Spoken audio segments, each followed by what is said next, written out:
Matthew asks, how do you create content as a retailer selling someone else's brand? I remember this one, I sent this to you. I like this one because I wanted to go tactical. You know, it's so funny, talk about the yin and yang in me. Like, I also don't want this to get too heady and philosophical, I want to go tactical. Anybody who's a retailer that's struggling with like, wait a minute, I sell sneakers, so am I gonna make Nike content or Adidas content or Under Armour content and put it out? Who is this again? This is from, Matthew. Matthew, read it one more time, because guys, check this out, I think this is interesting. How do you create content as a retailer selling someone else's brand? Right, this is so interesting.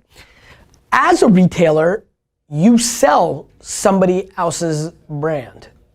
That's the definition of a retailer, unless you're selling retail, your product, and you're the Under Armour store, right? So, I really got a kick out of this question. I think it's when people are looking at the lens the wrong way. We live in a world now where brands are creating content for themselves at scale, and I wonder if Michael, right? Yeah, Matthew, sorry, thank you. If Matthew is looking at this wrong because he sees the optics of brands creating content, if it's what you sell, you create content. Wine Library creates content of other brands all the time because we are a retailer and we're trying to sell this Pinot Grigio. It is not our Pinot Grigio, it is somebody else's, but we're creating content because we're making margin, and we've chosen in the world of business to be a retailer. Matthew, the way you create content if you are a retailer of other people's brands is to create content of other people's brands. That's like free content, like there's so much content.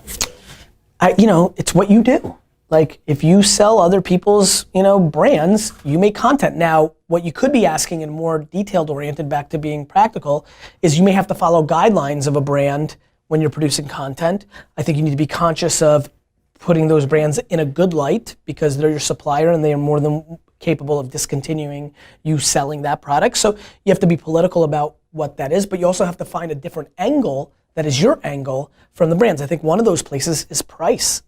Most brands are not gonna price because they know their retailers are selling things at different prices, so their content in the ecosystem is more jab-oriented branding. You could actually be more in the right hook business.